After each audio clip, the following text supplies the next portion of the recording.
Thin sliver of land tucked between the ridges of the Appalachian Mountains, quiet, sunless, and so heavy with air that visitors often described it as unnatural stillness. The kind of silence that felt staged, as if the land itself were hiding something it did not want found. The house sat at the center, or what was left of it, a skeleton of wood, slanted beneath the choke of vines and thorn, half swallowed by the earth it once ruled. Its tin roof rattled only when the wind pushed too hard, breaking the silence with a metallic groan that felt almost like warning. Locals did not step near it. Some swore the ground was cursed. Others whispered that you could still hear the cries of children when the fog pressed low, muffled as if from beneath the dirt itself. In 1978, a surveyor named Alan Price stumbled across the property while charting the ridgeline for a proposed logging route. What he described in his field notes would later ignite years of speculation. The cellar had caved in, revealing a hollow pocket of earth. Scattered in the mud, he wrote, were the remnants of play, broken dolls, wooden blocks, a rusted tricycle wheel, lying in a place where no children should have been. The deeper he looked, the darker the story became. Half buried in the soil was a child's shoe, impossibly small. Nearby, something worse, teeth scattered like pebbles, no larger than the fingernail on his thumb.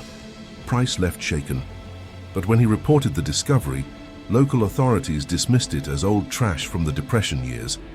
No file was ever opened. No dig was conducted. The house was left to sink further into itself, a scar allowed to rot into memory. But neighbors remembered differently.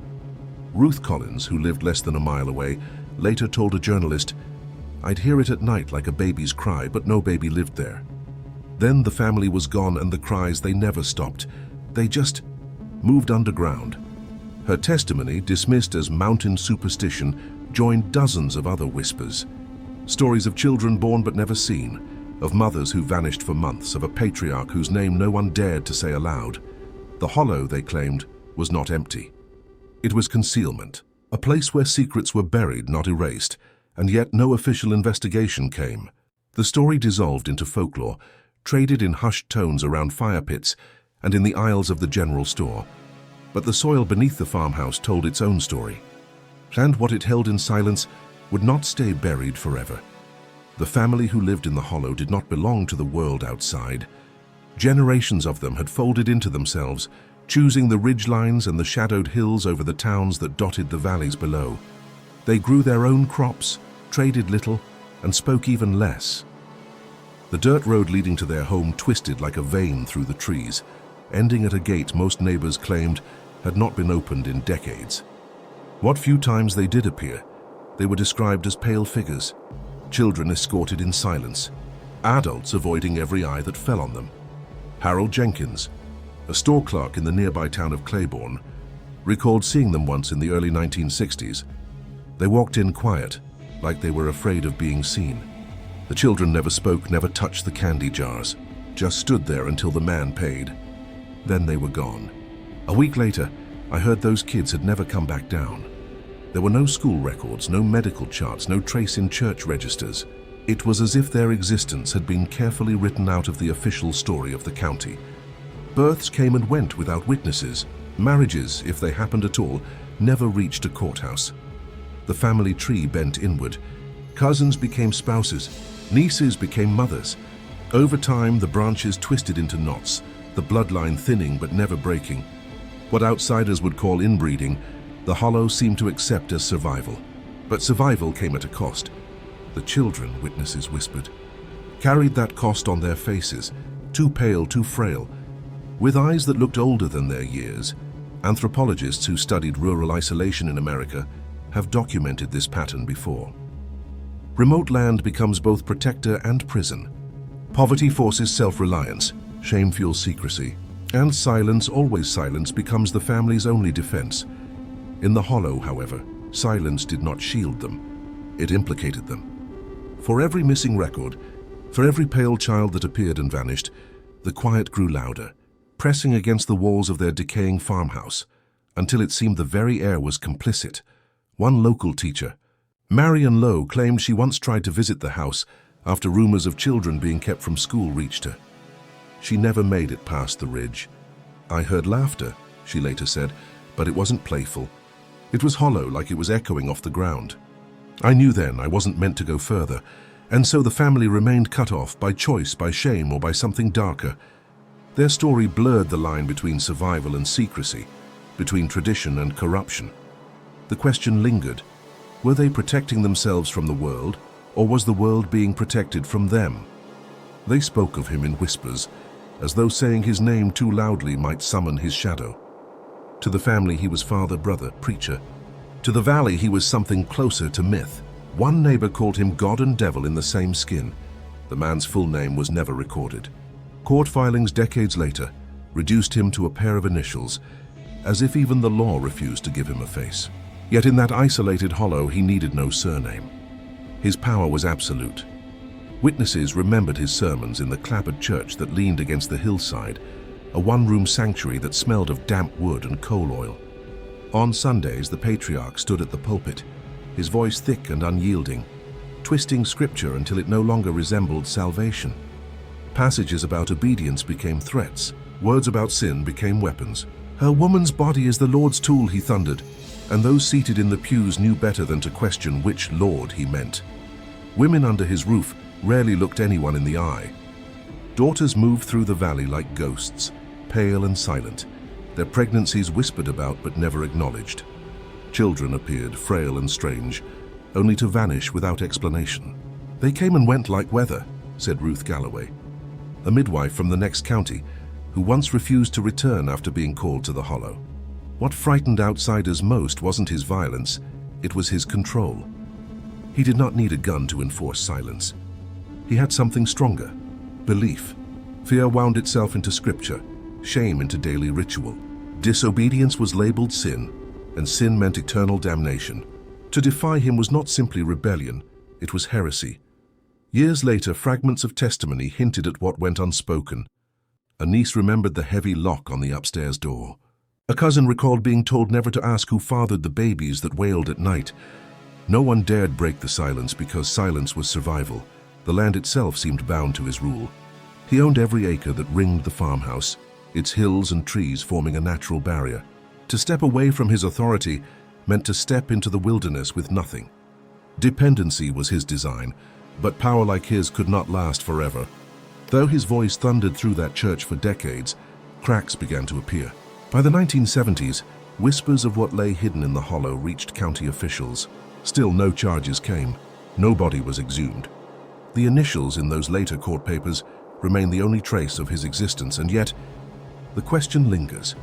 How could a single man bend scripture, silence generations, and bury truth so deep that even the law could not drag them into the light? They came into the world quietly, and they left it even quieter. Children born of the hollow never carried names that survived beyond a whisper. Neighbors remembered glimpses, frail figures shuffling behind older siblings, eyes clouded, limbs bent at unnatural angles. Some were carried in arms, swaddled in rags, but never seen again after a season. Others could be heard before they were ever seen, high-pitched cries that pierced the stillness of summer nights, silenced too suddenly. One former neighbor, an elderly man interviewed in the 1980s, swore he saw a small boy once, barefoot in the snow, standing near the family's smokehouse. His words slurred, his face twisted in a way the man said looked too much like both his mother and her brother. By morning, the boy was gone. No one asked questions. No one dared. Official records gave no trace. County birth ledgers for the region were patchy at best, but within this family they were non-existent. No birth certificates, no baptismal records, no school rosters. The children were, in every bureaucratic sense, invisible. Anthropologists who studied the ruins decades later noted disturbed earth near the property, soil patterns consistent with shallow burials. What they found were not full skeletons, but fragments. Milk teeth scattered like seeds, a child's shoe half buried in clay, bones so small they could fit in the palm of a hand. Folklore in the valley grew around those discoveries. Locals told stories of phantom children wandering the hollow, heard laughing faintly on foggy nights. Some swore that the cries from under the ground were not just rumor, but memory. Others dismissed it as curse talk, superstition spun to explain the unbearable silence that followed each pregnancy. But silence itself was the family's weapon. Every child who vanished into the soil added another layer to the legacy of concealment. Their erasure was not accident, it was design. To acknowledge them would mean acknowledging the unions that produced them, and the patriarch's shadow that loomed over every birth. A retired social worker later described reviewing the case in the late 1990s. There were too many missing pieces, too many names that didn't appear anywhere. It was as if an entire branch of the tree had been cut off before it could grow. The hollow did not keep gravestones. The children who died there never received markers, never had hymns sung over their graves. Their lives ended as they began, in secrecy. And with each generation, the earth around the farmhouse became less a yard, more a ledger of silence. The chilling truth is that America never counted them. These were children without names, without papers, without graves. Their silence echoes louder than their cries ever did. And the unanswered question remains, how many lie beneath that soil? Their stories buried alongside bones too small to bear witness. The Hollow's story was not an isolated nightmare. It was a reflection, one among many, of what rural isolation could breed when silence became law and bloodlines turned inward. Historians trace these patterns across forgotten corners of America. Pockets of land cut off by mountains, rivers, or sheer neglect. Communities where the nearest courthouse was a day's ride away, where schools were sparse, and where church sermons often held more sway than civil law. In these places, tradition blurred into survival, and survival often masked horror.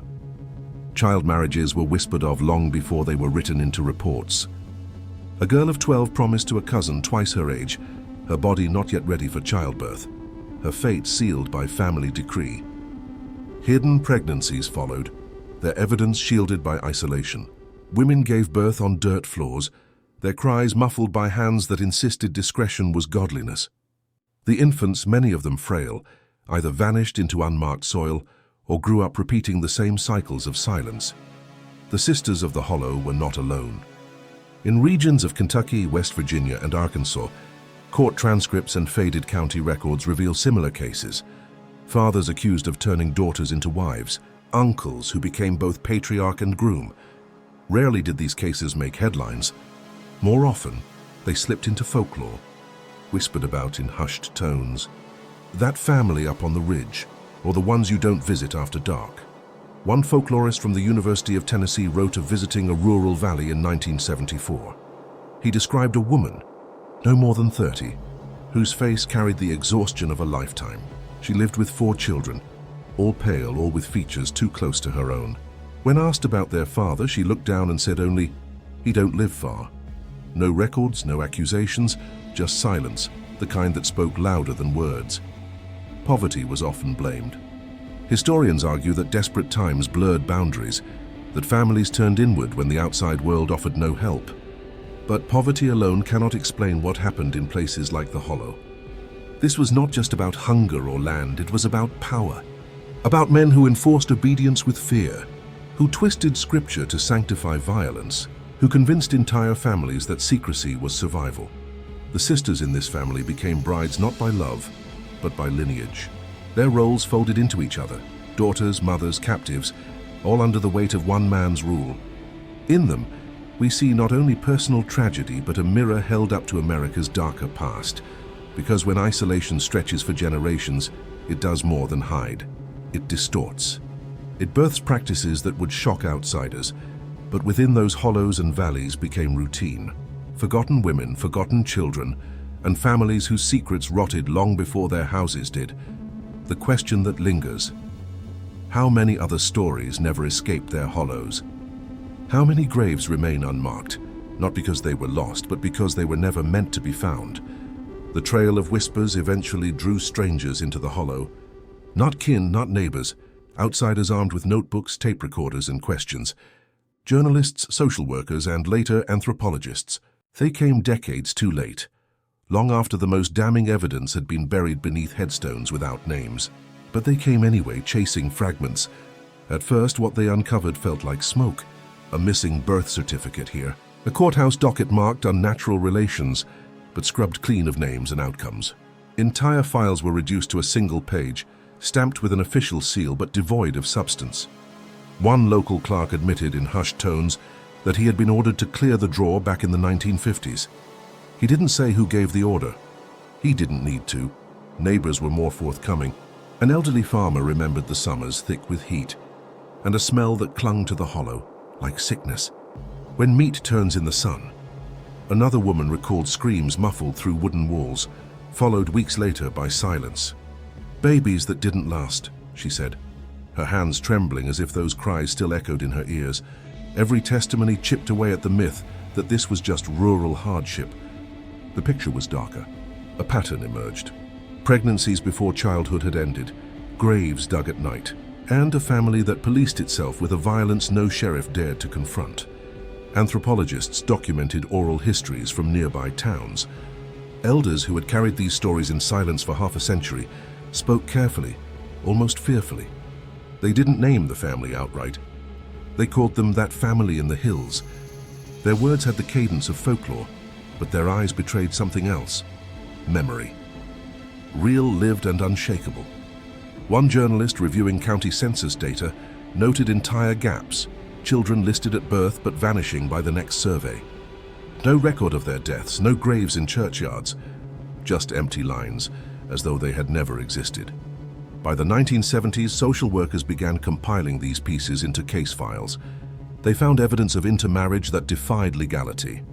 They traced hospital records of girls admitted for hemorrhages, infections, and complications, always under false names, always accompanied by older male relatives who refused questions. Doctors, one file suggested, were turned away with threats. Still, the deeper investigators dug, the more resistance they faced. Doors closed. Courthouse archives misplaced. Even local law enforcement shrugged, dismissing the rumors as family matters.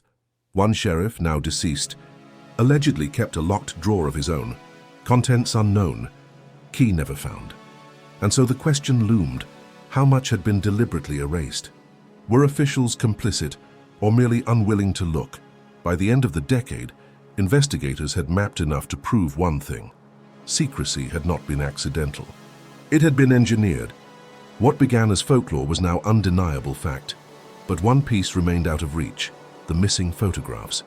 Several witnesses insisted they had seen them, images of young brides, swollen bellies, and infants who vanished, yet no image has ever surfaced. Were they destroyed, or hidden still, waiting to be unearthed?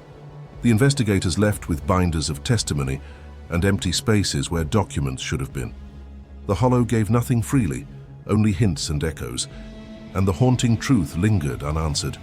What else still lies buried in the hills?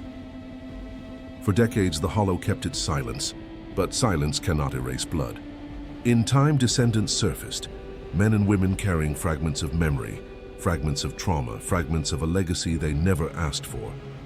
Their voices were low, their faces often hidden in shadow, but their words carried the weight of generations. One woman recalled being hidden in an attic as a child. The room smelled of mildew and dust, and the summer heat turned it into a suffocating box. She remembered her wrists bound to a bed frame, not with rope but with strips of cloth torn from an apron. "For they said it was so nobody could hear me," she whispered.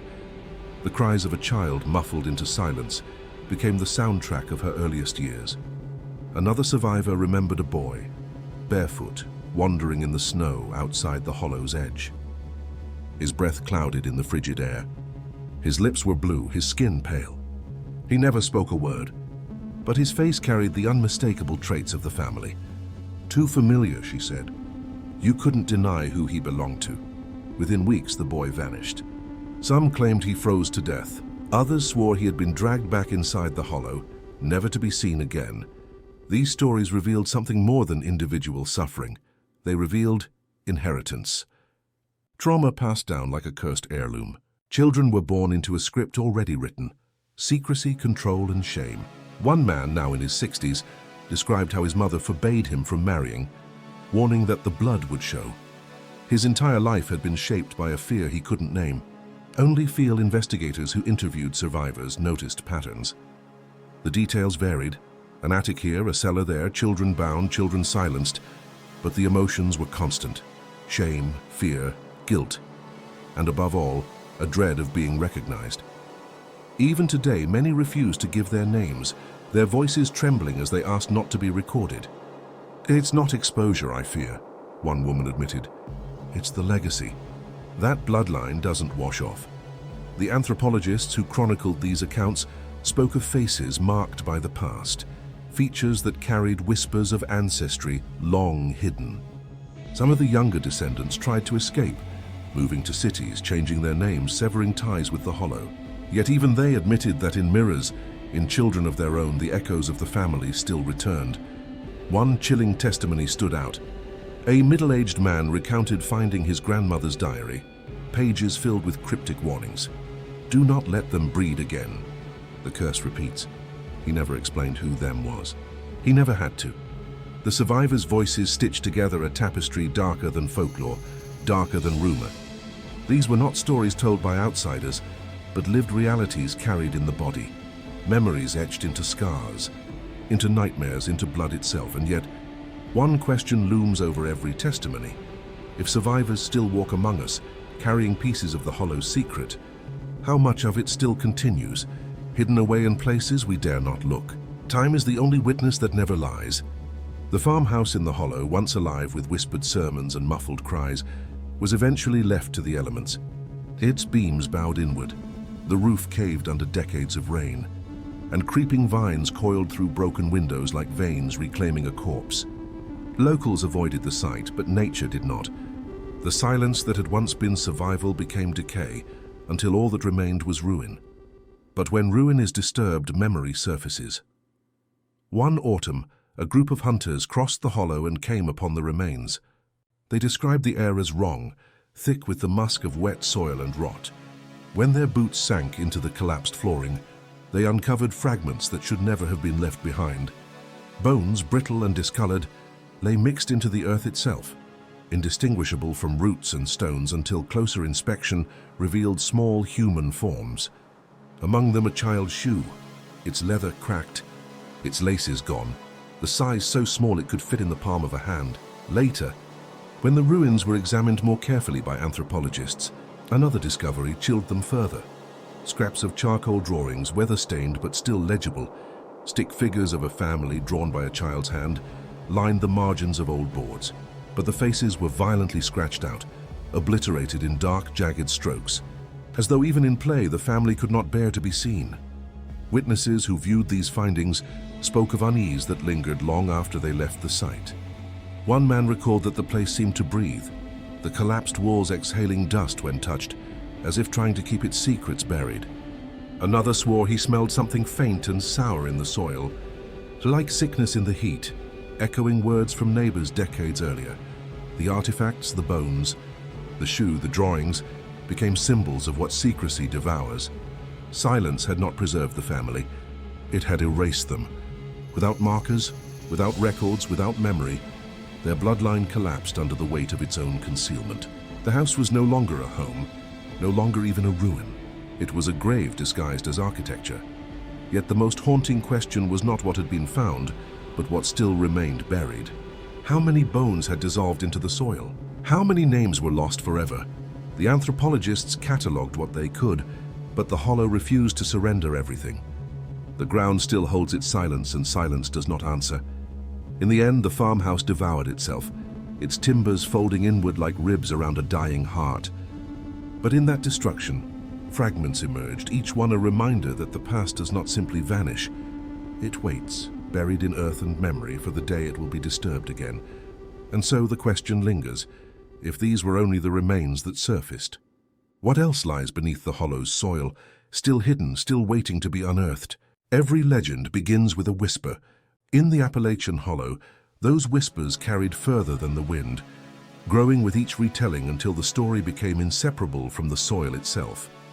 To outsiders it was folklore, just another rural myth spun from isolation and poverty. But to those who lived near the hollow, the story refused to fade. They swore it was not legend, but memory. Elders in neighboring towns spoke of sightings that stretched long after the farmhouse had collapsed. A barefoot child, pale as chalk, seen slipping into the woods before vanishing like mist. A girl wandering back roads at dusk, her eyes downcast, her movements strange, too silent, too deliberate. Police records from the 1970s even logged reports of children wandering unattended in the hills, though no parents ever came forward. Some of those cases were dismissed as runaways, Others were left open, unresolved. The descriptions were eerily familiar. Thin bodies, faces with features that seemed blurred, as if stamped from the same mold. Locals whispered of kinship too close to ignore. One retired deputy recalled being warned never to follow a child too deep into the woods. "You'd lose more than your way," he said. His voice carried the weight of someone who had seen enough not to ask questions. Folklore in Appalachia often blends truth with superstition, but this story carried artifacts, bones, shoes, drawings that defied dismissal. And yet the deeper investigators looked, the murkier the line became. Was the family's bloodline truly extinguished, or had it slipped quietly into nearby towns, disguising itself among the living? Even into the 1990s, rumors persisted. Teachers spoke of students who rarely spoke, who bore uncanny resemblances to faces in old courthouse files, files that should have belonged to the dead. Others whispered of families who kept to themselves, buying supplies in silence, their children never seen in schoolyards. The tension lay in the duality, myth or memory. If it was folklore, it explained itself. A chilling story exaggerated through generations of retelling. But if it was truth, it meant America had allowed its darkest secret to live in plain sight, hidden behind poverty, remoteness, and denial. For the people who still live near the hollow, the distinction no longer matters. They avoid the ruins. They warn their children not to wander after dark. They lower their voices when speaking of the family, not because they doubt the story, but because they still believe it might hear them. And so, the hollow's legacy lingers, suspended between fact and fable. A ruin devoured by vines, a child's shoe left in the soil. Police reports filed and forgotten. Descendants who may or may not still walk among us. The question remains unanswered but unavoidable. Was this only folklore, or a truth so dark that myth became the only way to survive its telling?